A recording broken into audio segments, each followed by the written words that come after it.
Operation Mindcrime Part 3. Are you curious about this? I am.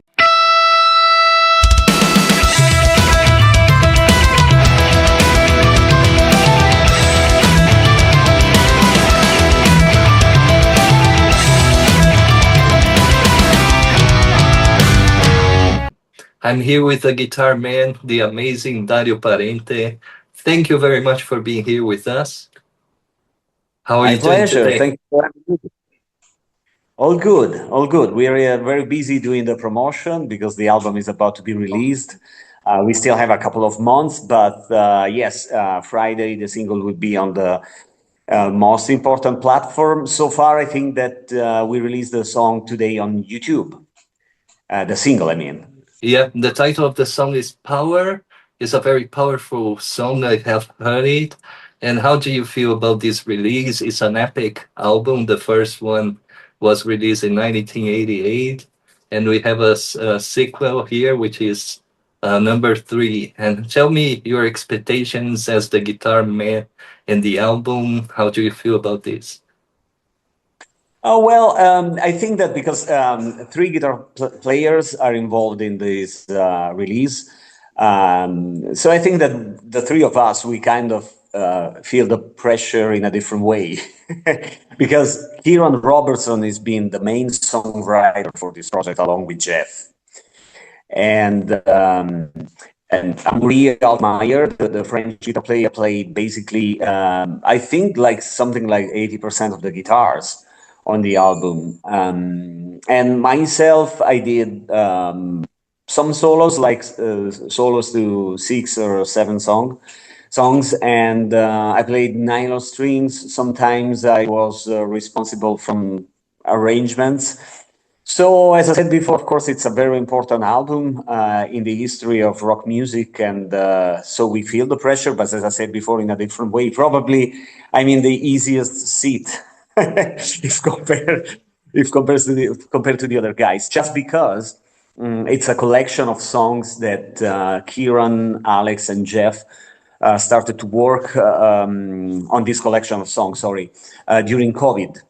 And so at the time, I was already in the band, but mainly I was in a different country. So we started exchanging ideas, but Kieran and Alex Hart, they were the main men writing the material along with Geoff. And they're younger than me. So even though they are, of course, they know Queensrÿche very well. They know the material, Geoff's songs very well, because they played with Geoff for many years now. But they also have some fresh influences.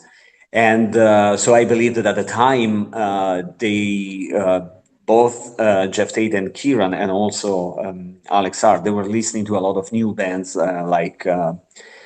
new bands for the time. I'm talking about 2020, bands like, for example, Bring Me the Horizon. So they brought new stuff, new influences to the sound. So of course, the album is going to sound a lot like Queensrÿche, but at the same time, there are more straightforward rock influences. The producer has been John Moyer from Disturbed, and Kieran, he's always had like strong classic hard rock bands as main influences besides Queensrÿche. And plus, as I said before, you know, he and Alex, who basically wrote the bulk of the material with Geoff, they were listening to newer bands, okay, like 2000 bands, and that's a thing that I believe that Geoff really liked, to have something fresh, you know, and not just, you know, being there trying to sound like himself. You know what I mean? Yes, there is an evolution, you know, after so many years. So we are expecting a lot as fans also. And tell us a little bit more about the song Power. Yeah, I think that it's it's Geoff in the interviews that he already did. told the press that this third chapter, it's a lot about Dr. X point of view. So it's because the first album and the second album, basically Nikki was the storyteller. I like to think that at some point in Mindcrime 1, for example, Dr. X was speaking for himself and also Sister Mary.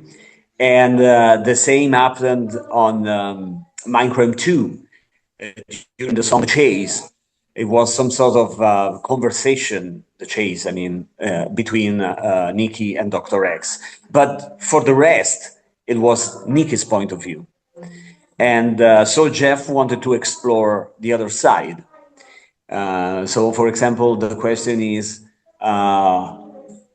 Dr. X, what is he following? Is he following his music? Is he really evil? So there's a lot of, there's a lot of things about Dr. X standpoint, Dr. X point of view, and not very much about Nikki this time around. I think it's gonna be interesting. You know what I mean? It's cool. And there's no because a lot of people is asking, is there going to be like a twist in the plot?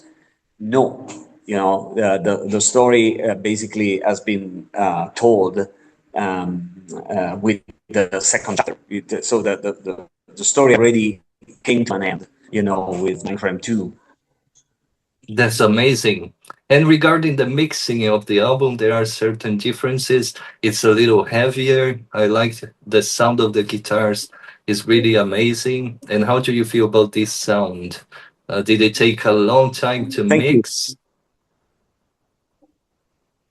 You. Yeah, yes, definitely. I think that this brings us back to the first question.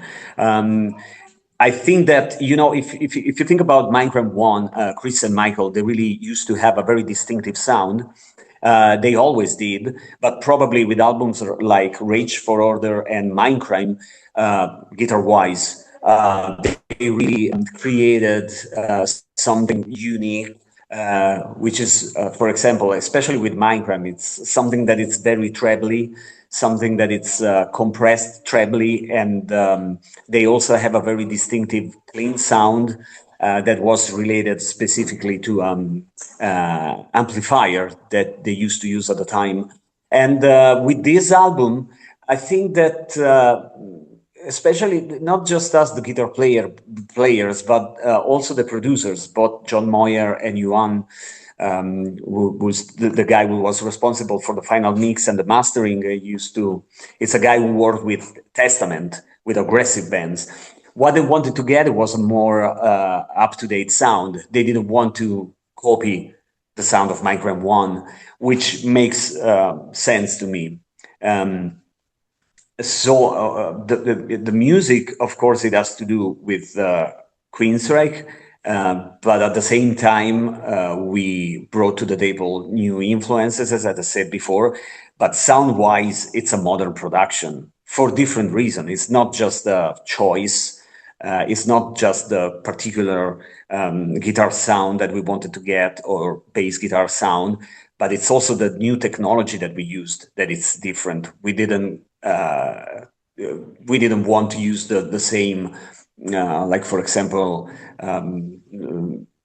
mixing console or whatever. We recorded the album with the new technology. Fantastic. This generation consumes music in a different way, perhaps Spotify and all the streaming. How do you feel the reception will be talking about the new generation? As you said, something important, the music has a revolution, as Operation Mindcrime say, also evolution, so you're doing a new job. I found it fantastic. The sound is great, original, but keeping the tradition. But what do you expect from the market, as we can talk, for example, people's reception, streaming? Yes. Of course, I think that nowadays the main activity, the main thing that we do is live music for all the bands, especially for bands like Geoff Tate. He's an established musician, and so record sales are not a thing anymore. But it's still important to have a new album out. For example, it will open us new doors, probably new fans will be attracted by our music. And usually having a new release, it's also like it gives you the opportunity, for example, to be invited in bigger festivals and so on. So it's releasing a new album is still a thing, even from a commercial, I would say. I don't know if it's the right word in English, standpoint. Of course, we survive by playing live music because it's something that it has not been replaced by technology. People want to attend a show and want to feel the energy, and also they really love to see a band playing live music. And so that's the way we survive.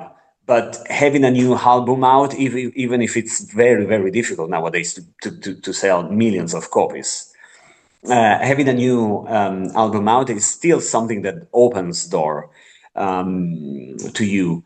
Even I think at this stage of Jeff's career. Fantastic. And what is it like to you? You're part of a Holy Trinity, as we are talking about, of music, of prog metal bands. It's a very important band. And how do you feel being the guitar man in this band? Oh yes, I'm speaking for myself now.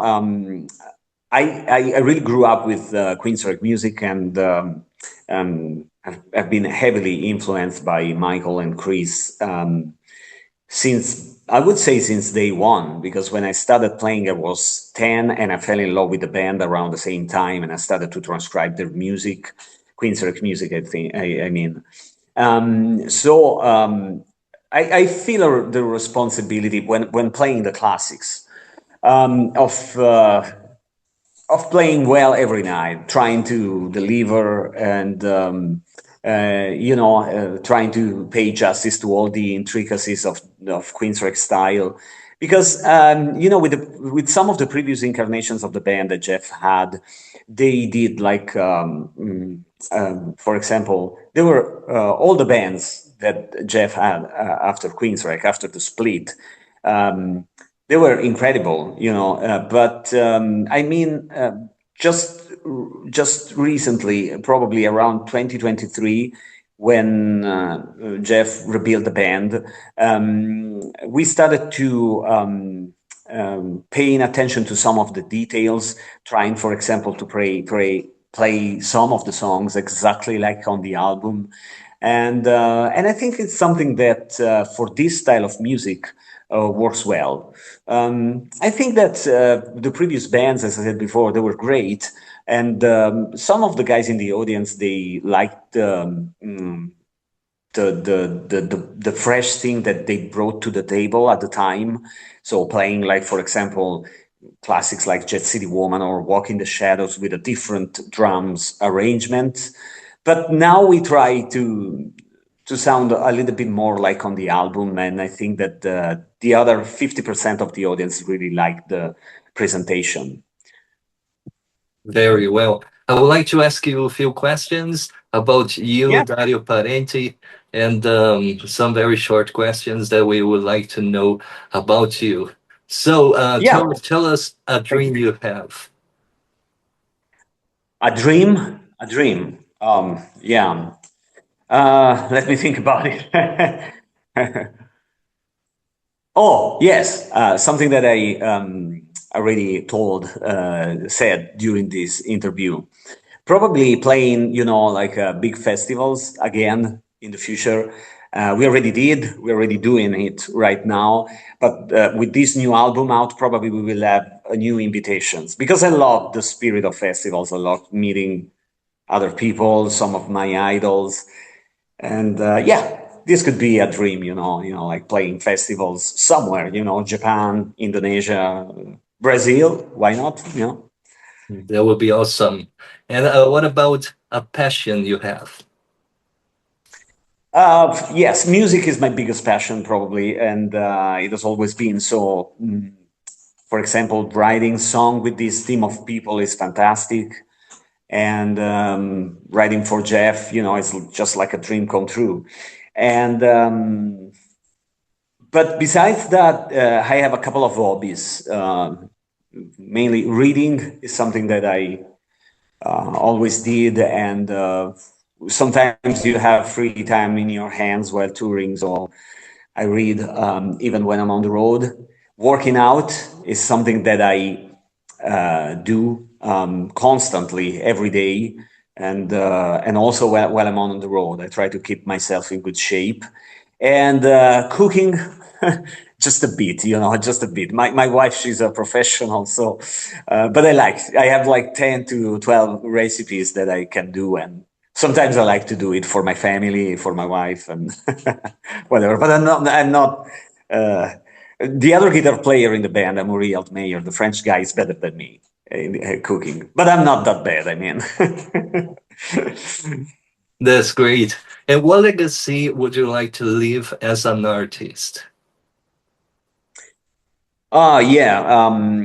Yes, of course. Writing songs, it's a great tool to leave something, to have a legacy. But I was thinking, I did an interview months ago in the States, and I was talking about the idea of writing a book in the future about my what happened to my career, because being, a guy who's been was born in Italy and was raised in a small village, almost in the middle of nowhere, and then find yourself playing with one of your biggest musical idols and playing everywhere in the world in front of 2,000 people every night, like playing Hollywood or New York.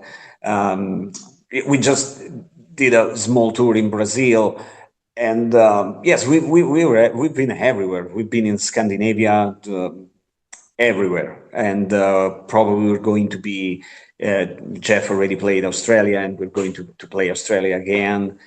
Japan is on the bucket list. So I would really like to write a book in the future and telling my story.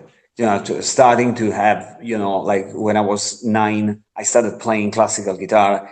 I had Geoff hanging on my the walls of my bedroom when I was a kid, and then many years after, I was on stage with him performing worldwide. So that's very interesting. I believe, just telling what happened, why the planets aligned at some point. That's cool. I think it's a cool idea. That's really amazing. And I think I'm going to ask you about a message to the musicians that want to become professional, because this is will be very interesting. You have a dream come true, right? Yeah. And Yeah, I think that nowadays is very important, because I'm 47, so I think that for my generation, it's like, for example, social media. They're very important nowadays. Probably for people that is younger than me, it's a very important tool. And but at the same time, I think that playing with other people, playing small clubs, is something that is a little bit lost nowadays. A lot of people is playing in front of the camera, but I believe that playing with other people is still very, very important, and it makes a huge difference. And also to persevere. Yes, you don't have to stop at some point, because a lot of people or for example friends, you reach you get to some certain point, and you say, okay, I tried, and now I have to do something else. I'm getting old. I have to grow up. And but I think that perseverance is really the key. You have to be ready when you get the call, because at some point you will get a call. So it's very important to be ready when you have to catch the train. Because I always say, for example, that when I got the call to be involved with Jeff's band, I got the call. You know, they need a guitar player. You have to be ready, and you have to go there. I was ready. I was ready, and my hands were in good shape. I could, you know, I was prepared for the job just because I studied every day. Even if at the beginning, you know, life as a musician, it wasn't easy, but I never gave up. I was always ready to catch the train. Amazing. And Jeff called you and said, "Boy, there's a job for you in the system with nothing to sign." And you said, "I'm in," right? Almost. It wasn't Jeff in person, but it was a guy working for him in Europe. So. Fantastic. Is there an album or a project that is in your heart you are very proud of participating in that you still remember? I think that everything that I did so far, I'm proud of them. The albums that I did. I must say that I did a couple of releases in the '90s when I was very young, and I don't like them anymore very much. You know, like I like some of the songs, some of the stuff that we did, but at the same time, you know. But I was very young. I think that every artist has something like that. I'm not you know, like regretting about the releases, but at the same time, you know, I'm proud of what I did after 2000. I get it. And what about curiosity that people will have about you? The favorite guitar players, the ones that influenced you, that you love to listen to. Yeah, yes, I know. I have many, and but I would say sometimes there are like 20 guitar players that I know very well. That I'm still exploring. You know, trying to sit down, as we said in a previous interview that we did. You know, like sitting down and playing their material note for note, transcribing music. So I would say Beatles, they've been one of the main influence on me, and as guitar players, George, John, and Paul, the three of them, they had a very distinctive style, and they always consider, for example, guitar solos as a little composition in the context of the song. And the Stones, especially the time when Keith Richards and Mick Taylor were together, Mick Taylor was a fantastic player and very tasteful, and I love his playing. I love his sense of melody and also the way he used to use mods. The album that the Stones did with Mick Taylor on guitar were fantastic. Pete Townsend has always been one of my main influence, not just as a rhythm guitar player, but also as a songwriter. I consider some of the albums that he did with the Who, like the benchmark for good songwriting.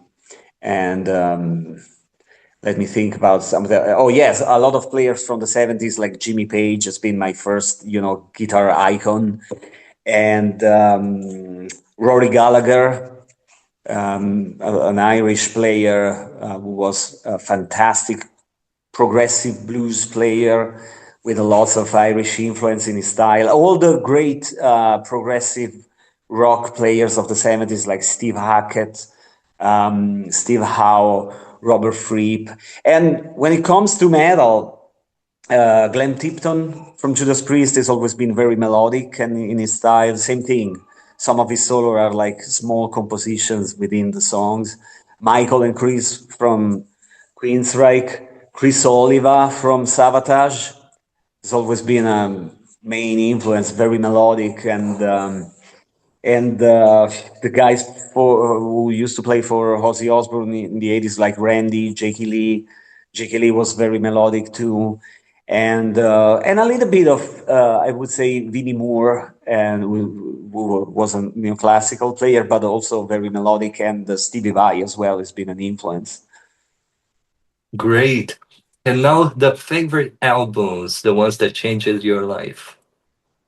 Oh, cool.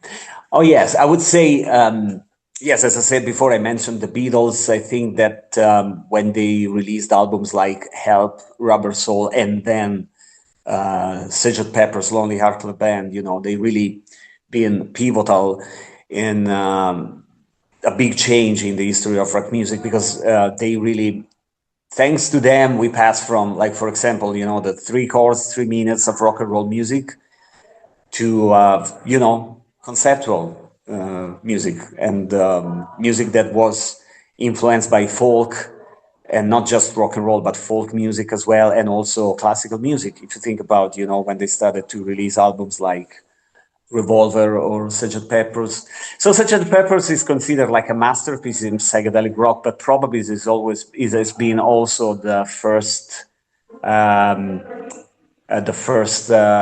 progressive album of all times. And as I said before, the Who, same thing, Tommy and Quadrophenia, they were the quintessential rock operas to me. Was next, just a great classic rock album. And Genesis, the old Genesis album with Peter Gabriel at the helm. Nursery Crime has been one of my favorites. They really created a very unique and original language, and they've been so influential to me, especially when it comes to analyze the harmony and the composition in the songs. And Sad Wings of Destiny, Judas Priest, for me, they represent heavy metal. If I have to think about the most proficient heavy metal band, they really been like, because Sabbath, they're fantastic, but probably Judas Priest, they explore more different um, different heavy metals territories. Like during the 70s, they had a little bit of progressiveness in their style. In the 80s, they defined classic metal. And then at the beginning of the 90s, they started to, for example, explore more aggressive stuff, like with an album, if you think about an album like Painkiller or whatever. Then Queensrÿche, of course. For me, all the albums that they did with Geoff, they're always been explorers of life and music, and they created, as well as other bands that I mentioned, a very unique musical language. And the albums like Promised Land and Here in the Now Frontiers, lyric wise, they've been so important to me, because when they've been released, I was a teenager, so I've been heavily influenced by the lyrical content of the albums that I just mentioned. What else? Let me think. I'm a huge fan of the albums that the Grateful Dead did. Jerry Garcia has been one of my main influences as a guitar player, because he used a lot of different modes in his playing. He was an explorer of the Mixolydian mode, and he had a very unique style on guitar. And I think that the albums that they released, the first albums they did, even the not just the psychedelic albums, but also the first 2 or 3 country rock albums that they did after the psychedelic era, they were very, very cool and very interesting. Let me think something else. Jimi Hendrix, of course. Incredible guitar player, probably the one of the greatest guitar players of all time, for sure. And then I would say, a lot of progressive British bands like Caravan. They released a couple of albums in the 70s, at the beginning of the 70s, that were very dreamy, very unique. And of course, yes, King Crimson. And when it comes to metal, I would say that Metallica, what they released in the 80s, and like an album like Injustice for All, a lot of meter changes, and very cool album, I think. And the Black Album, of course, which really changed the production of rock music. Just think about the drum sound, the snare sound of that album. So great. And I've been influenced by Halloween as well, the German band. I like the melody, especially Michael Weikert as a guitar player and also as a writer, as a songwriter.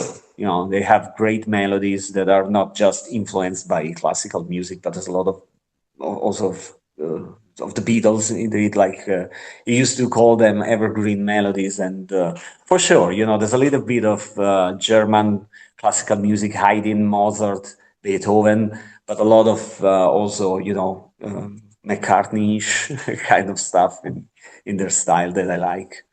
Yeah. That's amazing. Thank you very much for sharing this with us, the release of a new album, which would be fantastic, I'm sure. Thank you for being here with me. And I would like you to leave a message for the fans that are watching us. Oh yes, thank you for having me. Thank you for the nice chat, the nice conversation, and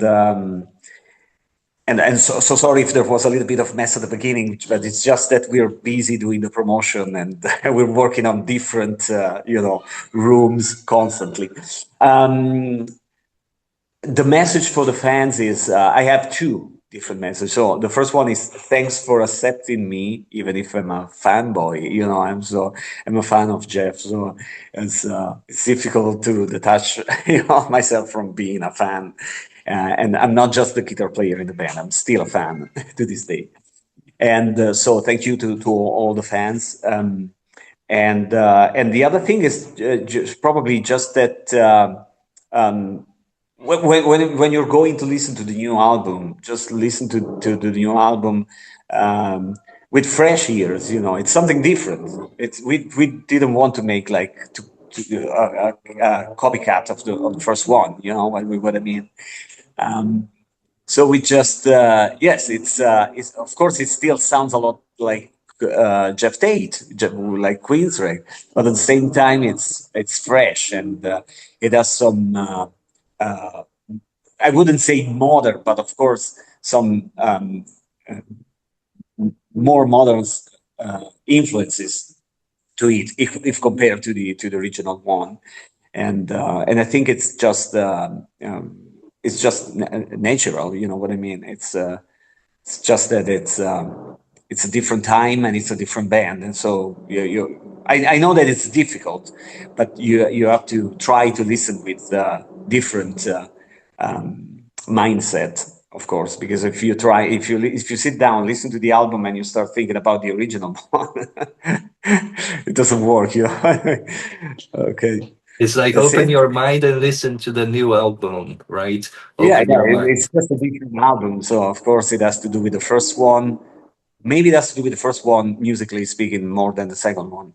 But at the same time, it's a different band, it's a different time, and Geoff is in a different stage of his life now, so it's totally different. Fantastic. I thank you very much again, my friend, for being here. Hope to interview you again soon and enjoy the process. Thank you for having me, and enjoy the new album.